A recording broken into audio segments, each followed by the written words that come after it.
Okay, all right, I want to first start off by just really thanking you three for coming. This was going to be a bigger turnout, which we were hoping for, but I think the rain deterred a lot of people, and also there's a ton of stuff going on tonight, like play rehearsal, and there's a lot of, we heard from a lot of our patients that there's new school orientation or open house or whatever they call it. So that's one reason we're actually recording tonight, is because a lot of people told us they would love to be here, but they just couldn't make it. So just so you know, we're all on camera. Well, just me, but we can hear your great replies. So I want to introduce myself. I'm Dr. Heather Smith. I know both of you, but like I said, I don't know you. So I'm a health and wellness expert that focuses on the spine and nerve system. My husband, Dr. Marley, and I opened Live and Well Family Chiropractic right about 4 years ago. And we are passionate. Our mission of our practice is to educate, empower, and adjust as many families as possible on their journey towards health and true wellness. Okay. So if anybody's told you anything about our office, we care a lot about educating our patients, because we know that it's not just our role to help people get well, but also to teach people how to stay well, okay? So that's why we do things like this. We have a huge library of these, and it's constantly growing, so if there's anything that anybody wants to know more about, just let us know. People will tell us, can you do a workshop on allergies, or something like that. So if there's something you want us as doctors to research and put on and talk at like a group or a MOPS or anything, we always do say we'd be happy to do that, okay? Let's see, where do I go from here? You're a mom. Were you a mom? No. Okay, but you're a daycare mom. I'm a daycare mom. Okay, and then are you a mama? Yes. Okay, so how old are your kiddos? 2 and 3 months. Awesome, congratulations. And then I know the age of your kids. I just wanted to get a good grip of, so your kids aren't actually in school yet. Okay, good to know, awesome. We all know as moms what it's like to have a sick kid. Number one, it's like super hard emotionally because we feel bad. We're like, we wish we could take it. It's like, I hate when my kid's sick. It breaks our heart, right? But then we also have to acknowledge too that if your family has 2 working people, like a husband and a wife, or 2 partners, it's really hard to have to choose who misses work, right? Like it's one person's like, I cannot miss today, I have a deadline thing, or if you're on a tight financial budget, it's really, really hard on the adults to actually have to miss work. So we're trying to say, of course it's sad when our kids are sick, but it's also really inconvenient. So we're gonna give everybody here just as simple strategies as we can to make sure that our kids stay healthy this school year and get the goal of perfect attendance, okay? And the major premise of tonight is really that healthy kids are happier kids, and happier kids are more successful, okay? All right, guys. This is our why. This is basically my why. There's a research foundation called the Annie E. Cason Foundation, ACEF Foundation, that does research on kids and their health. And they do it and produce a big old production, like a big workbook. And then they break it down into the states of which state has the healthiest kids, and they break it into different categories. It's hard to read back there, which is why I kind of blew it up. But they go into 5 different categories: overall rank, economic well-being, education, health, and then family and community. So Wyoming's down here at the bottom, because we're at the bottom of the alphabet, okay? Like I said, it's hard for you guys to read these numbers, but here's where we're at, okay? So a lot of these are really positive. I mean, look at our economic well-being in Wyoming. We have the best financial resources for our children. That is like something we should be really, really proud of, and I think that's amazing, okay? Overall, when you look into account every state, Wyoming's at number 12. So that's, once again, pretty good. We all know that Wyoming's a great place to raise a family. It's a great community. You can see, once again, we rank pretty high. Okay, and then education, we're not even middle of the ground. So once again, we're up toward the front. But look at our health, you guys. We're 48th. We're 48th out of 50. And I don't know if that's surprising to you, but I couldn't believe that. And that's not okay with us, because we're passionate about kids, we're passionate about health. So why do we have all these other great scores and we're the sickest out of every state minus 2 states? Okay, so that's why we do things like this tonight, is because we want to teach people how we want Wyoming to be the healthiest on the map, right? Not almost the least. Okay. Okay, so here's a couple brutal facts here. Which nation spends more money on healthcare than any other nation? We all probably know the answer, right? Does anybody know how much more we spend than any other nation, than the number 2 nation? Double. We spend $2 trillion a year on healthcare. Number 2 nation is, less than half of that. Okay? Who takes 75% of all prescription drugs in the entire world, but only takes up 5%? Us again. Okay, who's been watching the Olympics? Anybody? I have. It's like every 4 years, my favorite time of TV. And I love it, and it's so motivational, it's awesome, but has anybody watched the commercials or paid attention to them? They're either for Coca-Cola, McDonald's, or prescription drugs. So it's like, no wonder the United States takes 75% of drugs. If you're consuming Coke and McDonald's, like they say the elite athletes are, you're probably gonna be put on prescription drugs. And if not, it's like every commercial is like, you know, a drug, a drug, a drug. And so we are ingrained into this, like, we don't even realize that we're watching these commercials. I know I didn't used to realize it until I like really started looking for it. And they're like frolicking in a field of flowers, right, about how happy and great their life is since they started this drug. But if you really don't watch, because everything's so happy, you know, they're grilling on the porch with their kid or whatever, and just listen to the side effects that happen from these drugs, it's scary, but they advertise them like crazy. And no other country does that. So I truly believe that's why our number is that high, which is why this number is so high, okay? And then finally, does anybody know where U.S. rates on the World Health Organization 40 most developed nations as far as health-wise? Number 1 being the healthiest and 40 being the least healthy. Nobody knows? I didn't know either. We're 38th. So it's not good, okay? Once again, that's part of my why. That's part of why I do this stuff. Okay.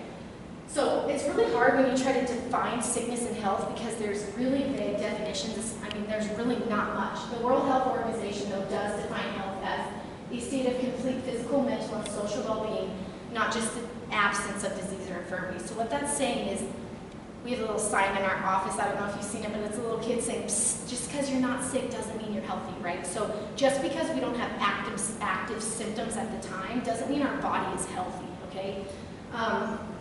We like to think of health as optimal cell function because all we are is basically a huge bag of cells, right? And if those cells are functioning properly together in harmony, we're in health, right? When there's a lack of cell function, we're in sickness. There's this continuum, right? So there's optimal health and there's death, okay? And this continuum, we're constantly floating back and forth from, okay? That's the easiest way that I could describe it, and I mean, the World Health Organization doesn't even have it, like, it's called lack of health for sickness. So like I said, it's hard to define, okay? But health is a lot easier to define, okay?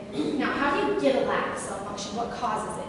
It's really only one of two things, okay? It's either that your body is toxic with something, meaning there's too much of something in your body, or it's deficient in something, meaning it's not enough in your body, okay? So when you are dealing with either toxicity or a deficiency,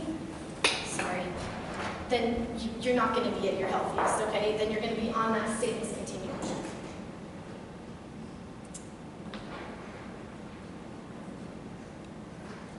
Okay, so these are my girls. I just love these pictures. They're actually almost the same age in each of these pictures, but this is Nora. I forgot to actually tell you guys that. I wanted to tell you, I'm a mom of 2 girls. She's now 3.5 almost, and she's, you know, now 1. And so I want you to know that everything I'm telling you guys tonight is something that I actually, number 1, have scientific research to back up, and also something that I'm doing. I do every day. So a lot of times people are like, I don't like taking advice from somebody if they're not a mom or if they're not, you know, whatever, but I am a mom and I'm actively doing all this. So I did want you guys all to know that. Also, as far as that last slide goes, we want you guys to know healthy is normal. We're designed to be healthy, right? We're not designed to be sick. So when we're talking about that sickness and health continuum, we're designed to be on the healthy side of it. But we also have to keep in mind, too, that we have an immune system for a reason, okay? It's our soldiers, and they're going to have to go to war once in a while, okay? And the problem with us here is that we don't like when our soldiers are at war, right? We want something fast and easy so that our kids get better faster, right? So that's where modern medicine steps in. But a lot of times, if we would just let some of these illnesses run their course, our kiddos would be a lot healthier in the long run, and you'd spend less money and less time rather than if they get on this repetitive cycle of like an antibiotic, okay? So we have to remember healthy is normal, but sometimes acute illness is normal too, and your body's just got to work, okay? All right, guys, here we go. Back to school, right? The most wonderful time of the year. Probably depends who you ask. Some of the parents are like, woo, look at this mom down here. She's super pumped. So I tried to just kind of go through some pros and cons out of people in my office when I ask them, what are you most excited about, or what are your kids struggling with, right? So you know, a lot of people say the routine, I'm excited to have my routine back. And kids are so excited to see their friends again and shop for school supplies and shop for school clothes. That's always fun. They get to join their sports and their clubs, and they just get to generally feel more productive, which is a good thing for kids, okay? But then there's some cons, right? They have to start waking up early and going to bed early, right? They have homework and more discipline, probably a tighter curfew, a little less freedom. As a chiropractor, it's like I worry about these kiddos carrying heavy backpacks for 13 years of their life, if not more. And then I'm shocked of how much kids, especially young kids, elementary school kids, have anxiety and stress about going back to school.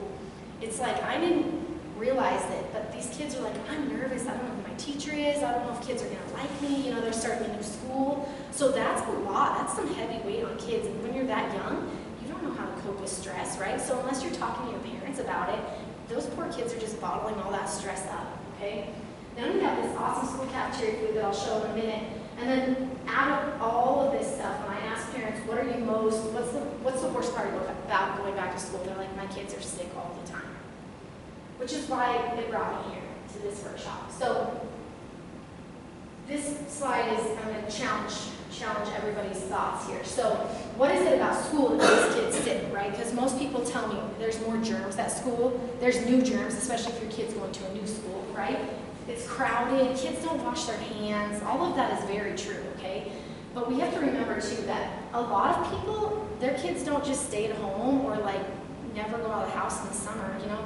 Most people I know, their kids are doing swim lessons or summer camp or, you know, taekwondo, t-ball. They still go to church. If they go to church for the school year, they still go in the summer. So we're still exposing our kids to these germs all year round, right? So it's not just that they're finally getting exposed again at the start of school.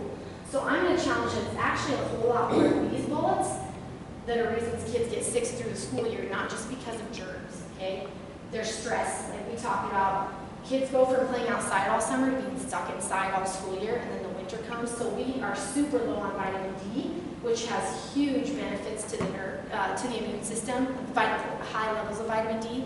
They're actually finding that, and Dr. Marley's going to talk about this more in his workshop next month, but vitamin D is better at combating the flu than the flu shot, and he'll have to expand more on that. But vitamin D is great for the immune system, so when we're low on it, our immune systems are low, okay? Lack of sleep, right? Poor diet and dehydration, and then this one's huge, lack of movement, okay? So we're going to jump into kind of each of these and just go through each of these 5 steps, and I hope to give everybody just like a little easy take-home message that they can battle each of these problems with sickness in school. I'm going to start with movement. So movement, it does a lot of really great stuff. I mean, obviously, it eliminates toxins, right? It increases our circulation, so it helps the white blood cells get where they need to be. It helps with lymph flow. It reduces stress hormone production, which is huge. When our kids are stuck in a stress hormone production, that means they're constantly in fight or flight mode. It's not healthy on their body at all, and it's not healthy on their nerve system at all, okay? So when they sit still all day, their bodies literally get stressed, okay? Once again, I'm going to talk a little bit more about that, but this is like, once again, it's kind of something that blows my mind, but kids are actually ingrained and should be moving before they start learning. So that's why like a lot of schools have a before school recess, right? They're like, if you get here early enough, you can play outside for 15 minutes before we learn. There's a book called Spark. It's written by an MD. His name is escaping me right now. But the whole book is basically on how movement is healthy for our brain. He doesn't go into the whole benefits on, you know, weight loss or cardiovascular or anything. He's talking about it solely with the brain, and his research is fascinating. So kids are actually supposed to move before they learn, not, you know, halfway through the day. So that's something that we can start incorporating with our kiddos at home in the morning, and I'll talk about that too. And also, guys, we have to remember, disease harbors in stagnant tissue. So if you think about just sitting still all day long and you're never getting any pumping action, you're not getting that lymph flow, that blood flow, that's a perfect environment for viruses and bacteria to just thrive, okay? Whereas when we're moving and our blood flow is going more, they cannot thrive as much, okay? I also realized too that most of you are not school district employees or principals or superintendents, so I'm not telling you, you know, you guys got to get your kids up in the classroom, but at the same time, change what you can at home, because just know they're going to be sitting in the classroom, okay? This is a really cool study. People who walk 70 to 75% of their VO2 max for 40 minutes a day actually take half as many sick days as, because of colds and sore throats than people who don't. That's only 40 minutes a day, and that's walking. So it's not even intense exercise, it's just moderate exercise. That's awesome. So, I mean, if you get your kids moving just an hour a day, they're already going to be healthier, okay? Okay, so they've termed this new, they've actually called sitting as the new smoking, because they're finding that it's literally taking years off of our lives. Our bodies were not made to sit, we're meant to move, okay? If you think about our ancestors, they moved all day, every day, whether they were hunting and gathering, providing for their family, moving along as they walked the wilderness, okay? Whereas now, we have to literally like set reminders on our watch to get up and move because we don't need to, right? We're in a very technological state now, and we live in a concrete jungle where nothing's more than a half mile away. So we literally don't get motion in our life. I know so many people in the Step Up Cheyenne Challenge, their goal is to get 10,000 steps a day. So that's walking 5 miles a day. That's hard for people to get in, unless they designate some serious time for just straight workouts.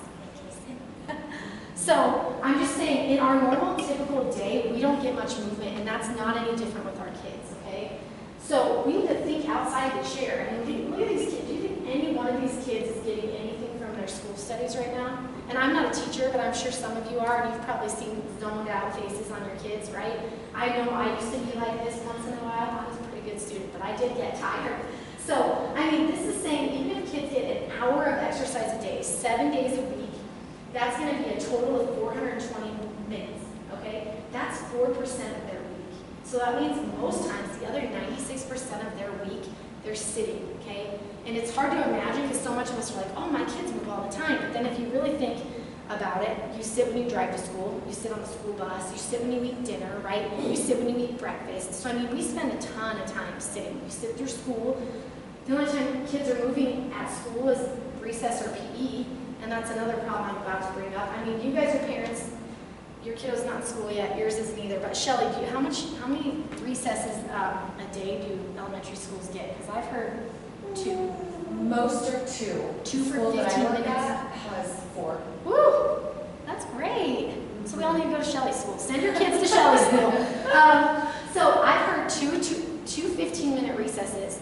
Okay, 15 minutes isn't even, it's not even enough time to pick your kickball team, let alone play kickball. I mean, to me, that's like, that blows my mind. And some of the kids are like, depends how fast I eat my lunch. If I eat my lunch really fast, then I get to go play. I'm like, oh my gosh, that's just crazy to me that our curriculum has become so centered on, you know, testing and all this stuff that we're kind of like losing. Our brains are not getting the stimulation we need. Our test scores are going down, and we take away more movement from the kids and put in more study, okay? So just know that that's happening in public school, and when your kids are home with you, they get home from school, it's not time for video games, it's not time for TV, right? It's time to like go play. And when it's winter time, play inside, okay? And I'll have some other ideas for that too, but basically any elective that the kids are in school, they're still sitting. Maybe stand a little bit in music class, but nowadays too in elementary school, kids are on their computers all the time. It blows my mind. So they're already starting this posture, you know, at a really young age. And once again, I'm going back to that question. Do kids move more in the summer or the school year? And we all think it's pretty obvious they move more in the summer. And then once again, they're sicker in the school year. So that lack of motion is literally, it's harboring disease, okay? And the last thing about motion and sitting is just a really quick thing about posture. I feel like we focus so much on how to sit properly and how to have good ergonomics at our desk, right? I can't tell you how many patients are like, where should my keyboard be? Where should my arms be? Should I sit on the ball? All this stuff, right?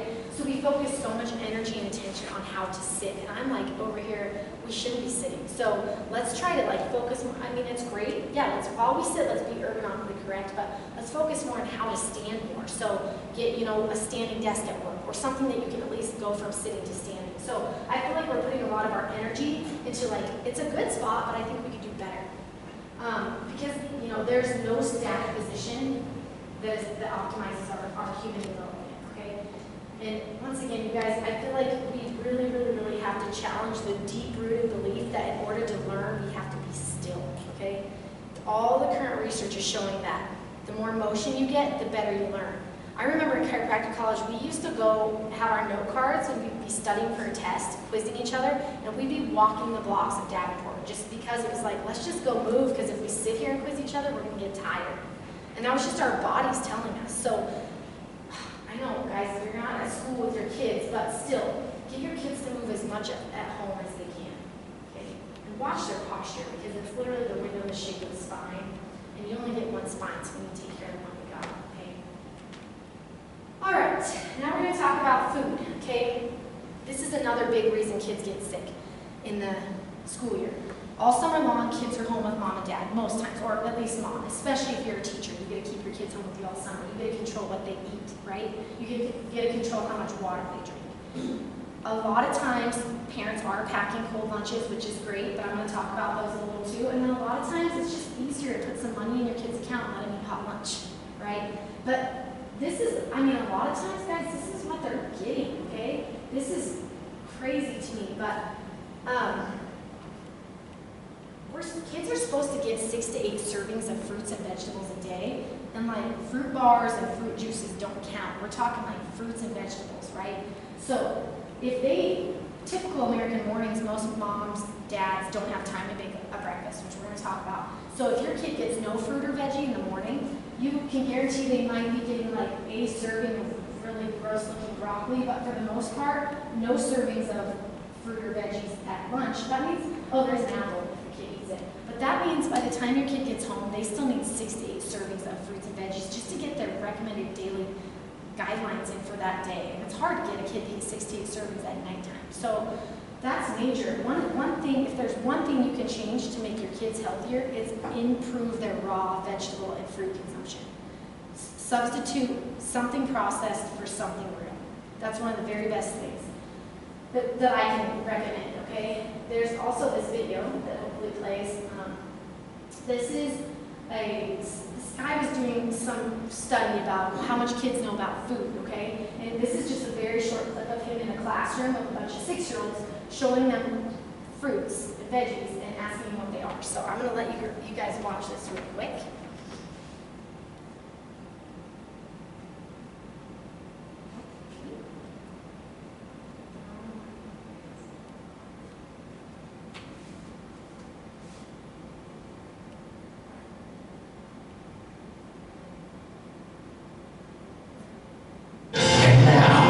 New sneak peek from Jamie Oliver's Food Revolution.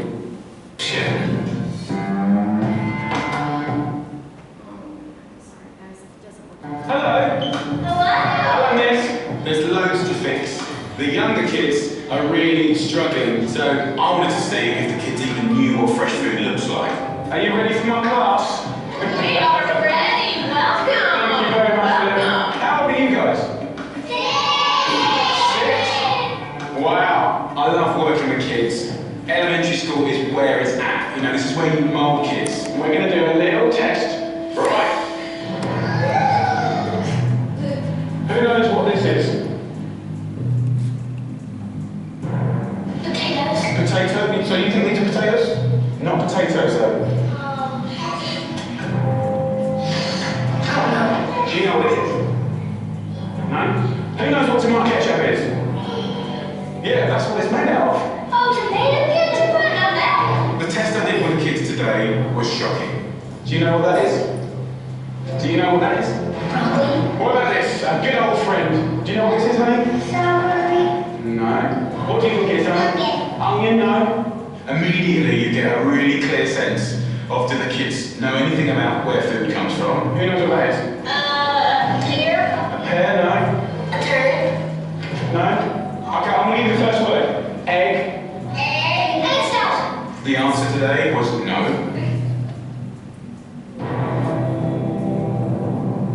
Jamie Oliver's Food Revolution. Series premiere Friday, March 26, 9/8 Central on ABC. So the thing is, that's actually like kind of funny, but it's also sad. I mean, a lot of those were really easy things and they didn't know them. So, my advice as far as that goes, if I can get this to work again.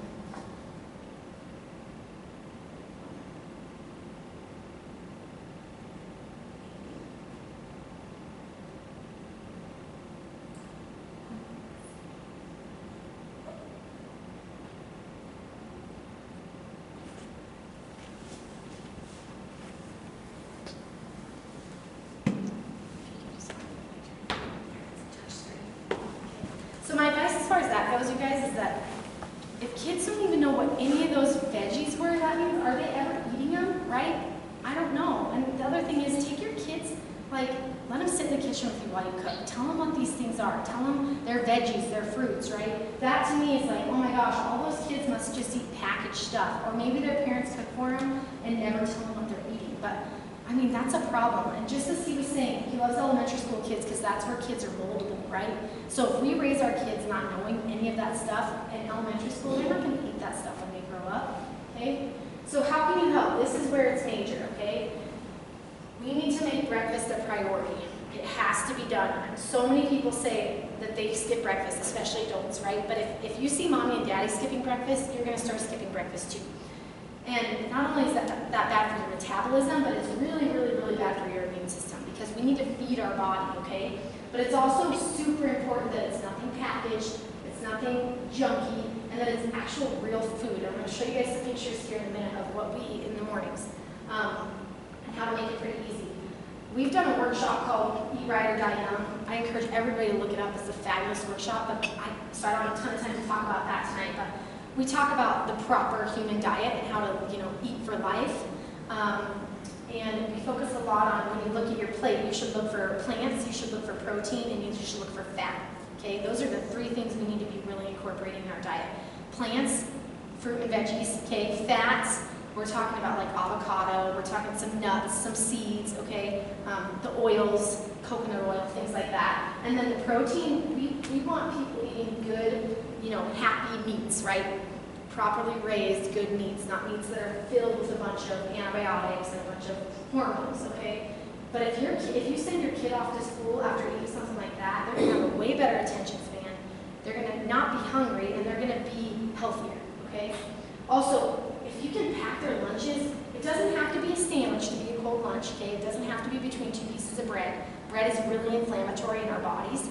You can make roll-ups with, cucumber and some, lunch meat around it. You can pack thermoses with leftover dinner the night before. We do that for our girls right now, so when we're making dinner, we just plan that they'll need some tomorrow, so we make extra. That way we know what they're eating, okay? And then here's the thing, guys.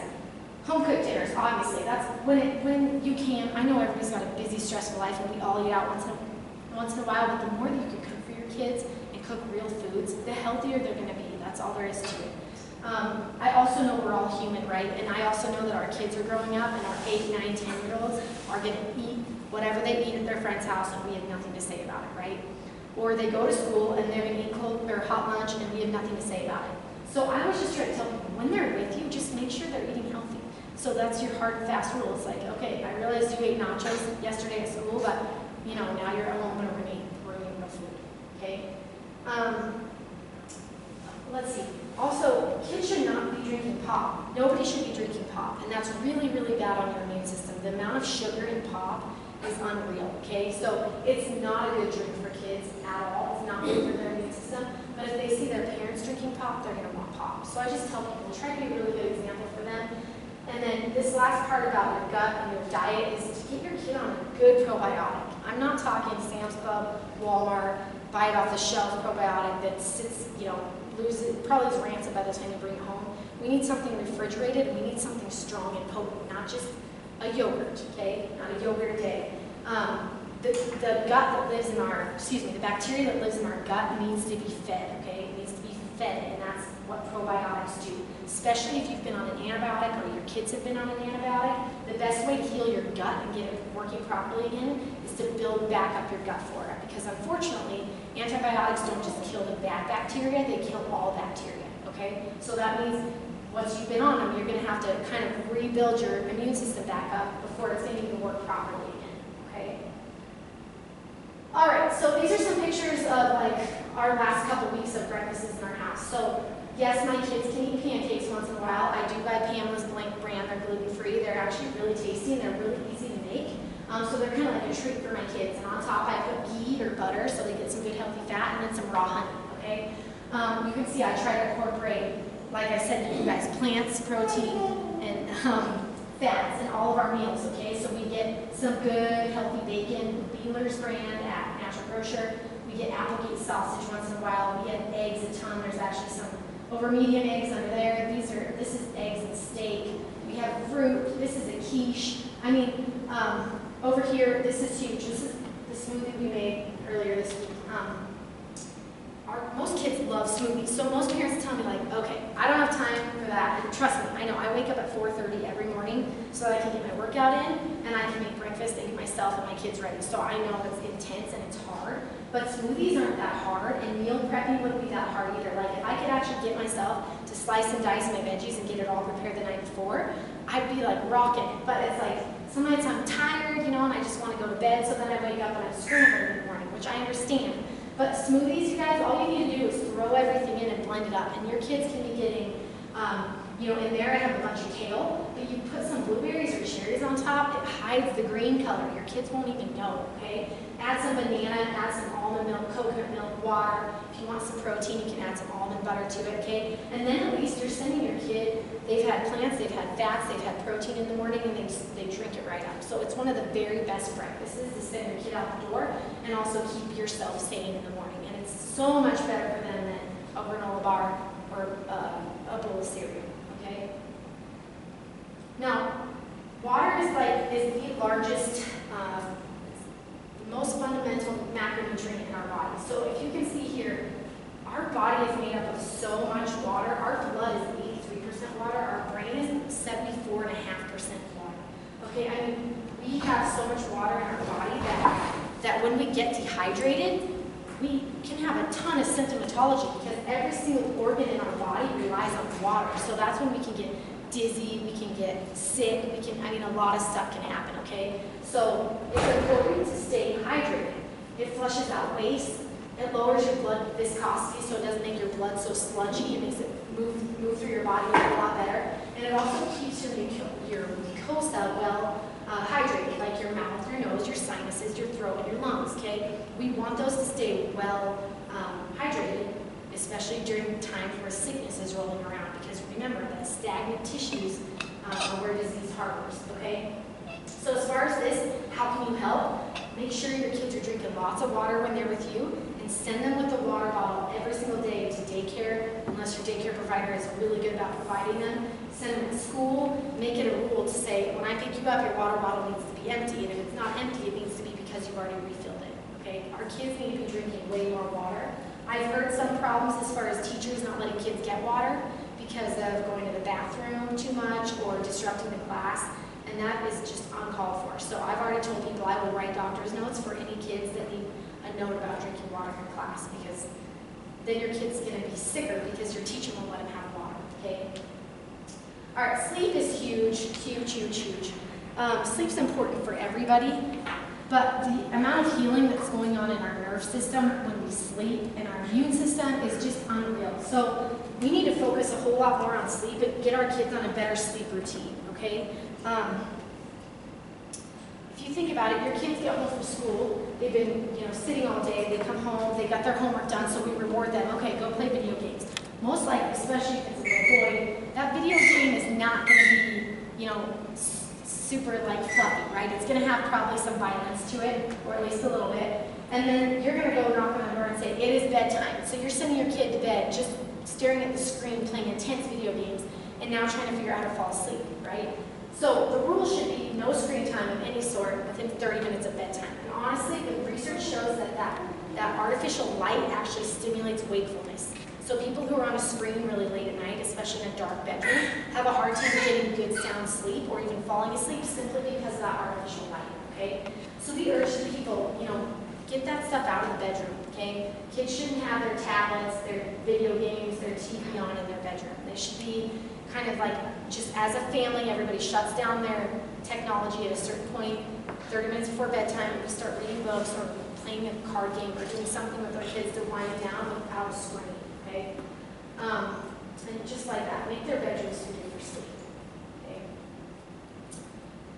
All right, stress is a big deal. It's even bigger for the older age kids, but like I said, I've seen even more and more younger kids dealing with stress. And the amount of mental stress is just a game changer for our immune system, okay? Because when we're stressed out, our immune system is wreaking havoc.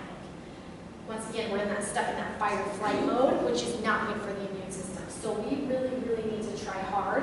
And I know this is hard and I probably don't have the best advice because I don't know everyone's individual kids, but we need to figure out a way to help them cope with stress. So, you know, teach them good habits at a young age. Like, Shelly, I know you love to work out. We love to work out. So we try to get our girls doing burpees with us in the morning, or, you know, doing push-ups or squats or whatever. And it's like, you know, maybe once she's 8, 9 years old, if she's having a stressful morning, I'll be like, let's go for a run. Let's, you know, let's get moving. Let's get our body moving. And that's exercise is one of the best de-stressors, okay? Not only that, but this is where diet is huge, okay? So if we're eating a really inflammatory, really cruddy diet, it's just shown that that increases stress. So if we eat a clean diet, if your kids are on a healthier diet that we talked about earlier, that's going to help their stress tremendously, okay?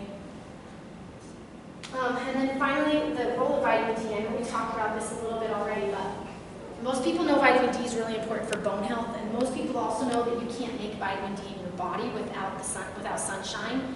It's not something that you can just, you know, your body can synthesize on its own. So we either need sun or we need a supplement, okay? Now, luckily in the summertime, most of us get a lot of sun, so we don't need to supplement through the summer, but through those fall and winter months, and even any months where your kid is in school, they need to be taking a vitamin D supplement, okay? Because like I said, it has so many effects on the cells within the immune system that scientists are still figuring it out, okay? And we have to remember that even when it's still nice outside in August, September, maybe a little bit October, our kids aren't getting enough time outside to synthesize enough vitamin D in their body. So, and that's when the flu season starts, right? Like here within the next month or two is when flu stuff starts getting really bad. So I would get your kids on vitamin D as soon as possible, okay? All right, so here's my hard and fast, 4 simple-ish. I realize they're not as simple as they sound, but it's better than having sick kids. Okay, so here's my 4 morning strategies to help. Number 1, make sure in the morning that your kids get fuel, and good fuel. We're talking about plants, fats, and protein. I'm telling you, smoothies is the easiest way to do it, but if your kids are good with eating bacon and eggs in the morning, that's perfect too. And we don't have to add the toast, okay? It can be just plants, fat, protein. That's what our body should be consuming, okay? So don't let your kids out of the house without a breakfast, and make it a nutritious breakfast, okay? Number 2, movement. Make it a rule that your kids move in the morning before they go to school, okay? Before. Let me walk everybody through a typical American morning, because it's been in my house too before. So you wake up and you're kind of tired and sluggish, right? So you hit snooze on your alarm until you realize you literally cannot snooze any longer. So you get up. From that point on, it's high stress mode, right? You've got 2 or 3 kids to get ready. You're like trying to shower, trying to get them ready, trying to cook breakfast, whatever you're trying to do. You're probably yelling at your kids, I told you to get your shoes on. You know, it's like, go pick out your clothes. That doesn't match. Pick something else. I mean, it's crazy, right? And the whole time your kids are feeding off of this, right? And then you finally get ready because you want to be out the door on time. Kids haven't eaten anything yet, so you tell them, grab a chocolate chip granola bar and let's go. So you get them in the car, get them to the school bus or wherever you're dropping them off, tell them that you love them, and then they're out the door, right? But that was massively stressful. And you just left your kid overstimulated, underfed, and probably tired because they slept in and didn't get moved before they woke up. So I tell people, get your kids moving before they leave the house. So get them up a little earlier and let them run through the house. Like somebody once told me they put a mattress on the floor in one of their spare bedrooms and let the kids just jump, play in that. We have one of those little exercise trampolines in our house that we just keep on our main floor, and Nora just jumps on that thing before we even tell her to do it. So let the kids move, because if you remember, I said you're supposed to move before you learn, okay? So then you know you've already sent them, they've got some motion in, they get a little bit of motion at home or at school, and then you pick them up and you can reinforce that movement, okay? Number 3 rule is leave them laughing, you guys. Like, leave them on a funny note. Let your kids walk out the front door laughing at something Dad said, okay? I mean, there's research that shows that when we're laughing, our immune system is getting a boost. So happiness helps our immune system, and it lowers our stress. So leave them laughing in your house, okay? And then finally, the 2-minute rule. There's a lot of minutes in the day, and there's a lot of minutes that we mess up, right? I've even messed up some tonight. I need to. So we like to say, give it the first minute and the last minute your very best, right? So if your kids just woke up, I don't care if you're in the middle of curling your hair, I don't care what you're doing, give them your full presence that first minute. Let them know you're there for them, you know, Talk to them, give them snuggles, whatever, okay? Then let them go jump on that trampoline while you finish all your crazy stuff that you have to do. And then that last minute before they leave you, whether it's to the school bus or to school, give them your love again. You know, let them know that you're completely there with them and give them that full presence. And it really will make a difference in their day when they know that mommy and daddy, like, we get them, right? We're not too busy for them, okay? All right, guys.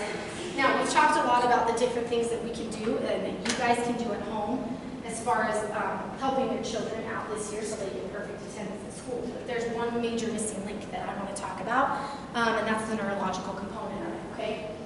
Now, as you all know, you ladies know, the nerve system is the master system in the body. That means it literally runs everything. It controls and coordinates everything. It's the first system to develop in utero because all other systems in the body depend on it, okay? You guys, your spine is your lifeline and you only get one of them, right? So if you don't take care of the spine that you have, you don't get another one. You know, you can get false teeth, you can get a lot of fake bones, but you can never get a fake spine. So I want to talk to you guys about the spine and why it's so important, okay? Now, we know that if you have an optimally functioning spine and nerve system, you're going to have that optimal health on that continuum that we talked about, okay? I want to explain the way the body works. The brain sits here, communicates down through the spinal cord, and out all these spinal nerves to every organ, tissue, and cell in your entire body, okay? Now, those organs, tissues, and cells are communicating back to the brain constantly. They're in constant communication. So that communication and that flow through these nerves, all of these nerves, is how we heal. It's how our body works. So it's how we digest food. It's how we go to sleep at night. It's how we wake up in the morning. It's how we regulate our breathing, right? So if those channels are working well, our body's working well, okay? And that's what we want. There's a condition known as a vertebral subluxation, which is a misalignment in the spinal column, which I'm about to show you more about, that actually hinders that flow of communication from the brain to the body, okay? So it actually causes interference with that, and our brain cannot communicate to whatever it's trying to communicate at that nerve level. So the tricky thing is, a lot of times we have subluxation in our body for a long time before we ever even know it, because you don't get symptomatology right away. Actually, only 10% of our nerve system even detects pain, okay? So the other 90% of our nerves in our body are used for other things, like digestion, or,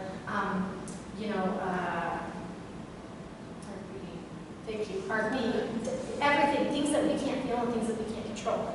Only 10% actually feel the pain. So you can have an issue one area of your spine and it can be there for so long until it builds up enough to where one of your pain sensing nerve tells you, okay, something's not right here, right? And the way that we know that is when we take people's x-rays for the first time, say you're 25 years old and you take your x-ray and we can see that you've had an area of subluxation in your spine for so long that it's already breaking down and degenerating, but you just started feeling it yesterday, okay? So our goal is we don't want kids to get there. We don't want kids to have subluxation in their spine and not know it until they're 30 years old and coming to me, okay? A lot of research shows now that children are getting their first subluxation in their spine in the birth process itself, okay? 90 to 95% of newborns in this study had an upper cervical misalignment after birth. Some of the births were forceps, some were vacuum, and some were just normal vaginal, and some were cesarean. Birth is awesome, but it can be traumatic. It can be traumatic on mom and baby. So we make it a goal to check all babies and all children as young as we can so they can grow up optimally and not live a life of subluxation and find out when they're 40 if they've had it in their spine this whole time. So I want to explain a little bit more about what exactly a subluxation is, so it makes more sense. Okay, so I broke it down into a few components here, but basically, subluxation is when you have a misalignment of a spinal joint, okay? That misalignment actually causes soft tissue damage, and the soft tissue damage causes inflammation around the area. When we get a bunch of inflammation around the area, the nerve gets irritated, okay? When the nerve gets irritated, our muscles start spasming, and then it kind of locks down and makes that joint stuck. So you start out with a little misalignment, but the cascade builds to the alignment getting fixated, okay? When it's fixated for long enough, like I just said earlier, we can start to see disc degeneration on an x-ray, okay? So, what else did I say here? So that's basically the gist of it, is you start with a misalignment, you get some soft tissue damage, You get a little inflammation, sometimes a lot of inflammation. That leads to nerve irritation. That leads to muscle spasm and joint fixation, and then once again to disc degeneration. So what our role is as a chiropractor is to figure out if and where your child or you have a subluxation and start correcting it. And the sooner, the better, okay? Now, most people are out there sitting there like, if your kids don't already come to me, which most people do, you're like, oh gosh, okay, does my kid have subluxation? I don't know. How would I know, right? These are just some funny pictures, but also so real. If you're a mom, you're like, oh my gosh, yeah, I've seen my kid do all of those, or virtually all of them, right? So it's obvious, and these guys are just wearing backpacks. So that to me, I've seen subluxation in kids' spines from that too. So this stuff is obvious, right? The physical traumas, we can understand how that can cause a joint misalignment. But what we're actually seeing a whole lot more is that it's the toxicity and deficiency stuff that we were talking about earlier, okay? So it's bad habits. It's things like this. That kid's probably been playing on that iPad for an hour, right? And he's probably gonna play even longer. So it's things like constantly looking down. It's the bad food that we're putting in our kids' bodies, okay? It's the lack of hydration, it's the lack of movement. All of those sorts of things actually cause subluxation. It's not just the physical traumas, okay? Like I said, I'm a mom of a 3 and a 1-year-old, so right now, I swear my daughter Quinn falls at least 10 times a week, and I have to check her spine all the time. So people tell me, how come 1-year-olds get adjusted? I don't get it. I'm like, just come watch Quinn flip off my daughter's big girl bed. I mean, it happens, and there's not a whole lot parents can do about it, okay? So that's why we make it a point, once again, to check every child, check it as young as we can, and we always feel so honored to check babies. We really do, so. Okay, guys, so this is about your kids, this is about their life, right? We all want our kids to grow up to be each one of these, don't we? And it really truly starts here, and it starts now. And I commend each of you for coming, because you already are the ones who care more. So that's super awesome, and you guys are already on the right path. And I really hope that there's something that you can take away from this that to start implementing next week when school starts, whether it's just one of the things or whether it's 4 of the things. I really hope something helped. I want to end this